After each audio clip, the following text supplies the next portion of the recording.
आए घर घर तबलीग करने वालों, आए बोरिया बिस्तर और स्टोव लेकर, चूल्हे लेकर जमातों में जाने वालों, 3 दिनों 40 दिन के चिल्ले करने वालों, तुम इसलिए जाते हो ताकि लोग इस्लाम के करीब हो जाएं। तुम्हें ये सब कुछ करने की कोई जरूरत नहीं है। सिर्फ मोहम्मद रसूलुल्लाह का अखलाक अपने अंदर पैदा कर लो, सिर्फ नबी का कैरेक्टर अपने अंदर पैदा कर लो। लोग तुम्हें देखकर खुद ब खुद इस्लाम लाते चले जाएंगे, खुद ब खुद इस्लाम कबूल करते चले जाएंगे। जब मक्के के अंदर, जब मक्के में भी इस्लाम फैला, मदीने में भी, मेरे भाइयों, अब इस जरूरत पड़ी कि इस्लाम का प्रचार दूसरे शहरों में कराया जाए, जरूरत पड़ी कि दूसरी सिटी में भी इस्लाम का प्रचार हो। तो हजरत मुआज इब्न जबल को अल्लाह के नबी सल्लल्लाहु अलैहि वसल्लम ने यमन का गवर्नर बनाकर भेजा। मुआज इब्न जबल को जब यमन का गवर्नर बनाकर भेजा तो आपने मुआज इब्न जबल से कहा, आए मुआज, यमन की तरफ तुम जा रहे हो, यमन की तरफ तुम जा रहे हो लोगों को दावत व तबलीग देने के लिए, इस्लाम की तरफ बुलाने के लिए, तो आप उनको इस्लाम की दावत कैसे दोगे? सुनिए, हिकमत देखिए, होशियारी देखिए, दानाई देखिए। बताओ तुम यमन के लोगों को दीन की दावत कैसे दोगे, यमन के लोगों को दीन की तरफ कैसे बुलाओगे?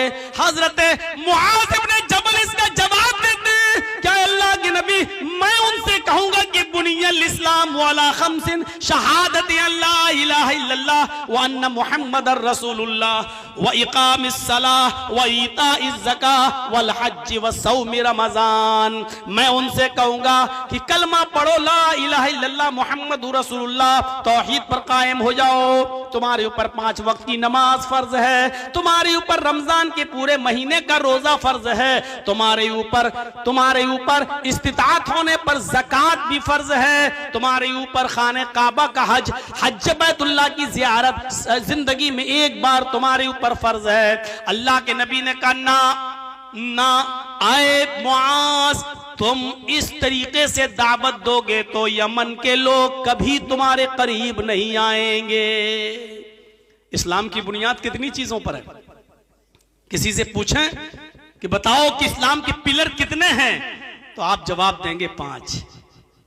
यही तो है ना इस्लाम, कलमे तौहीद यानी ला इलाहा इल्लल्लाह मुहम्मदुर रसूलुल्लाह और नमाज, रोजा, हज और ज़कात, ये 5 चीजें हैं और 5ओं की दावत भी देना है।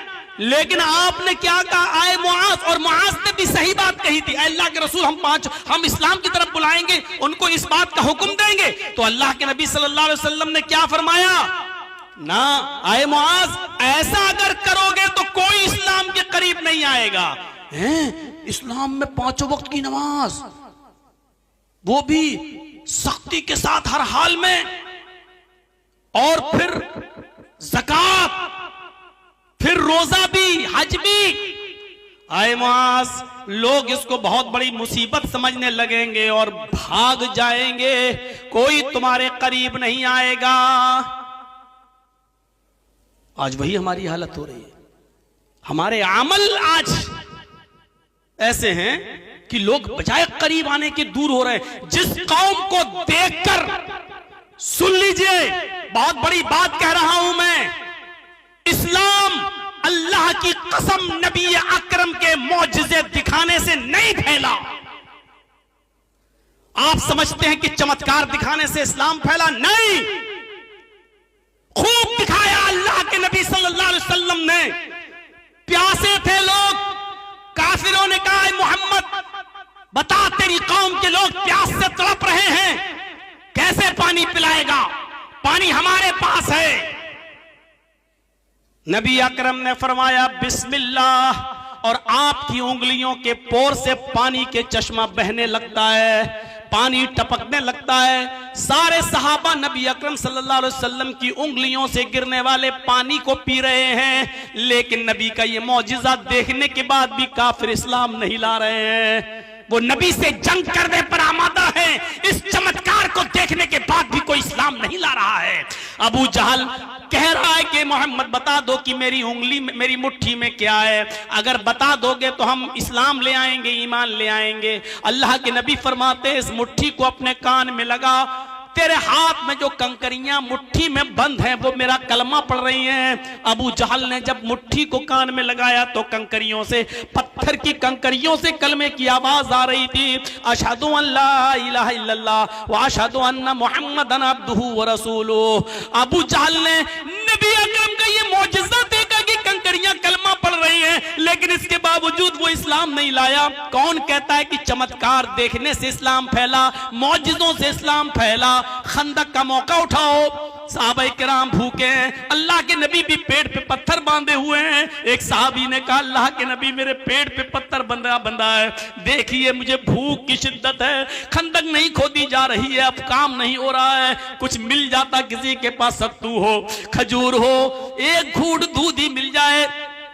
अल्लाह के नबी अपना पेट खोल देते हैं और कहते हैं तुम एक पत्थर बांधे हो, जरा मेरे पेट का हाल देखो। आपने जब अपना कपड़ा उठाया तो 2 पत्थर बंधे हुए थे कि देखो मैं तुमसे ज्यादा भूखा हूं, ये मत समझो कि मैं खुद खा पी कर आया हूं और तुम्हें भूखा काम करने पर मजबूर कर रहा हूं। ये हालत जब हजरत अब्दुल्ला इब्न जाबिर ने देखी तो सीधे घर चले जाते हैं और कहते बीवी आज ये कंडीशन देखी है, फरमाया एक ही बकरी है, जल्दी से ज़िबा कर दिया। फरमाया कि जाओ और अल्लाह के नबी के कान में कह देना आप अपने साथ 5-6 लोगों को लेकर चलें। बकरी का छोटा सा बच्चा ज़िबा किया है। देखो खंदक खोदने वाले 300 साहबा हैं, अगर सबको लाओगे तो देखो घर में बेइज्जती हो जाएगी। सिर्फ चंद लोगों को, यानी नबी अकरम अपने साथ खास लोगों को, 5-6 लोगों को ले आए।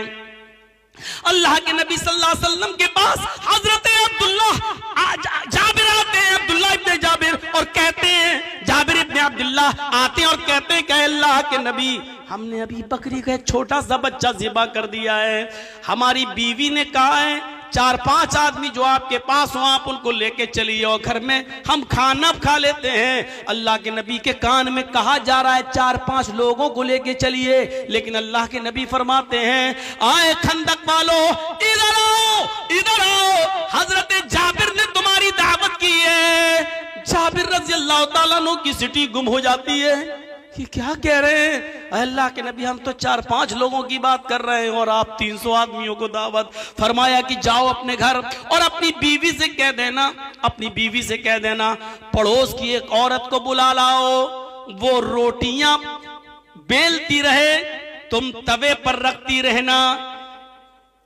बस, और मैं आ रहा हूं। हजरत जाबिर आते और अल्लाह के नबी के का यही फरमान सुना देते हैं अपनी बीवी को। बीवी कहती है अल्लाह तुम्हें गारत करे, ये उस जमाने में एक जुमला चलता था, सगिलत का सवागिल, खोने वाली तुझे खो दे, यानी तेरी माँ तुझ पर रोए, यानी तू मर जा। अरे जाबिर पकाना तो मुझे है, रोटी तो मुझे बनाना है, सालन तो मुझे बनाना है, खाना तो हमें तैयार करना है, और आप 300 आदमियों को लेके आ रहे हैं, एक छोटा सा बकरी का बच्चा है, क्या होगा? फरमाया आए मेरी बीवी मुझे बद्दुआ मत दे, अल्लाह के रसूल को मैंने 5-6 लोगों को कहा था, लेकिन नबी अकरम ने अनसुनी कर दी, 300 आदमियों को लेके आ रहे हैं। अब जैसा उन्होंने कहा वैसा कर। अल्लाह के नबी सल्लल्लाहु अलैहि वसल्लम घर में तशरीफ लाते हैं। हजरत जाबिर इब्न अब्दुल्ला की बीवी से कहते हैं कि तुम पर्दे में चली जाओ। फिर हांडी का ढक्कन खोलते हैं और उसमें थुकथुकाते हैं, कुछ पढ़ते हैं, थुकथुकाते हैं और कहते हैं कि आए जाबिर की बीवी तुम रोटी बनाती जाओ, आग पर सेंकती जाओ और देती जाओ। अल्लाह की कसम जो खाना 4-5 लोगों के लिए था वो 300 लोगों ने पेट भर के खाया, फिर बच गया, फिर जाबिर के घर वालों ने खाया और उस इलाके के गरीबों में भी बांटा और तकसीम किया। अल्लाह की कसम ये जिंदा जाबिर मौजिज़ा देखने के बाद भी खंदक खोदने वाले वो काफिर ईमान नहीं लाए। चमत्कार देखने से और चमत्कार करने से कोई आदमी मुसलमान नहीं होता है। आप कितना ही लोगों को कुछ भी दिखाएं, इस्लाम चमत्कार से नहीं फैला है।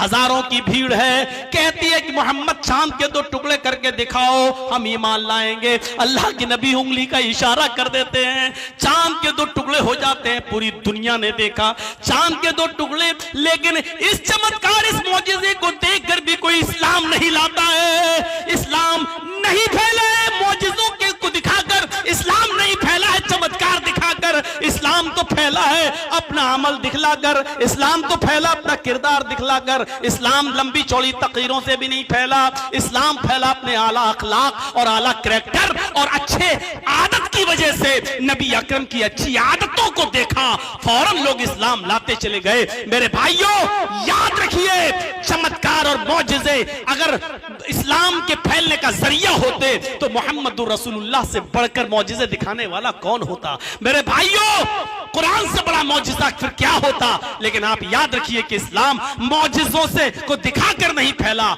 इस्लाम फैला है तो जो दावत आप दे रहे हैं उस पर खुद अमल करिए। आपके अखलाक अच्छे हो, आपका करैक्टर अच्छा हो, आपका स्वभाव अच्छा हो, आप बोलें तो फूल बरसे, आपकी जात से किसी को तकलीफ ना हो। इस आला अखलाक और आला किरदार की वजह से इस्लाम फैला है।